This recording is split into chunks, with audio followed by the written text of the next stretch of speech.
అలర చంచలమైన ఆత్మనందుండ నీ అలవాటు చేసే నీ ఉయ్యాల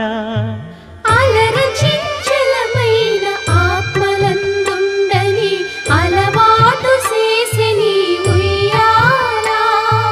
పలుమారు ఉచ్ఛ్వాస పవనమందుండ నీ భావంబు తెలిపే నీ ఉయ్యాల పలుమారు ఉచ్ఛ్వాస పవనమందుండని నీ భావంబు తెలిపే నీ ఉయ్యాల